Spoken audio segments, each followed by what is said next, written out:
네, 시청자분께서 이미 척추관 협착증을 진단을 받으셨는데요. 우리가 허리병 하면 디스크는 많이 들어봤지만 척추관 협착증은 처음 들어보시는 시청자분들도 많으실 겁니다. 우리가 무릎에 연골이 닳아서 생기는 퇴행성 질환을 퇴행성 관절염이라고 부르잖아요. 허리에 생기는 퇴행성 관절염을 척추관 협착증이라고 생각을 하시면 이해가 좀 더 쉬울 것 같습니다. 네, 척추관 협착증은 디스크와 비슷한 점이 상당히 많습니다. 디스크는 이제 척추 내 압력이 높아지면서 더 이상 버텨내지 못한 디스크가 밖으로 밀려 나오면서 신경을 누르는 병인데요.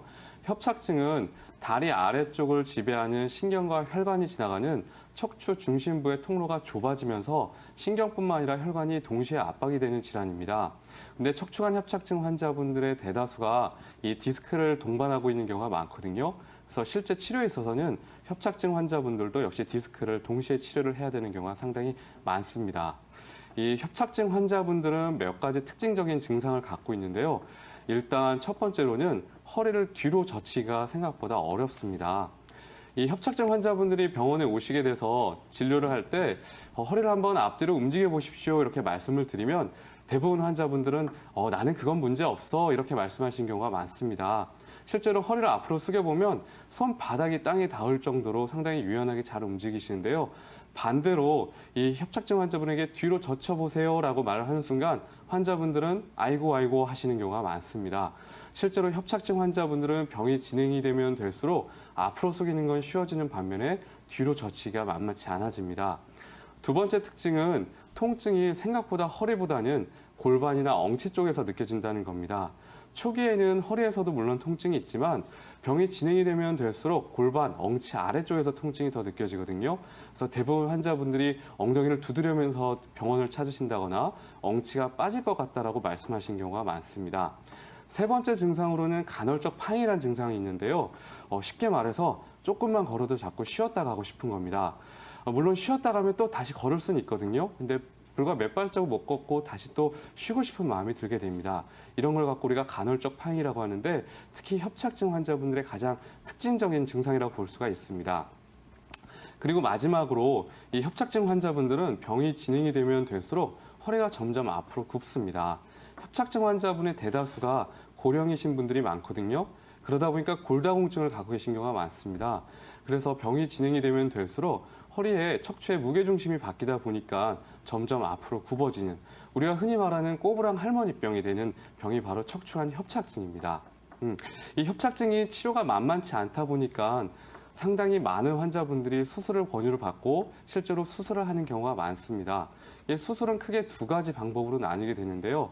이 신경과 혈관을 누르고 있는 두꺼워진 인대라던가 뼈끝에서 자라난 골극을 제거하는 확장술이라는 방법이 있습니다. 근데 문제는 뭐냐면 확장술을 받고 나면 수술을 받은 그 위아랫마디에서 똑같이 협착증이 진행이 되는 경우가 많습니다. 그러다 보니까 재수술을 요구받는 경우가 상당히 많고요. 그러게 되면 보통 환자분들은 이제 이 좁아진 협착된 그 척추 두 마디를 하나로 묶어주는 유합술이라는 걸 이제 받게 되는 경우가 많습니다. 그러게 되면 척추를 쉽게 말해서 묶어 놓는 거거든요.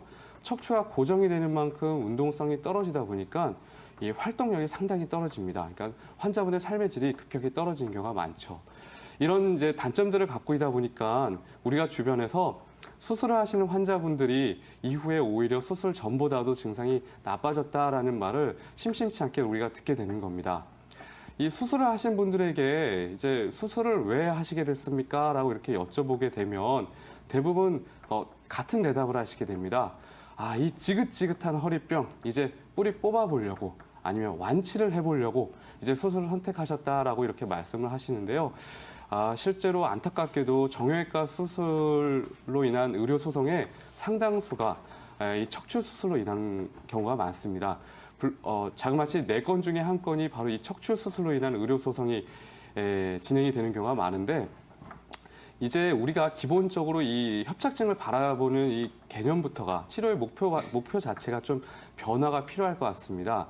앞서 말씀드렸던 무릎의 퇴행성 관절염이나 이 척추관 협착증은 가장 대표적인 퇴행성 질환이거든요. 그 말은 결국 노화와 함께 이 병이 진행이 된다는 겁니다. 그래서 이 협착증을 뿌리 뽑겠다, 완치하겠다라는 말은 쉽게 말해서 나 더 이상 늙지 않게 해주십시오라고 하는 거와 똑같습니다. 근데 그게 사실상 불가능하잖아요. 그래서 지금부터는 완치, 뿌리 뽑자라는 개념이 아니라 지금 이 순간에 나를 괴롭히고 있는 통증과 증상을 줄여나가서 생활의 불편을 최소화하는 것을 목표로 치료를 하는 게 좋을 것 같습니다. 이런 부분에 있어서는 한방 치료가 상당히 의미가 있을 수가 있고요.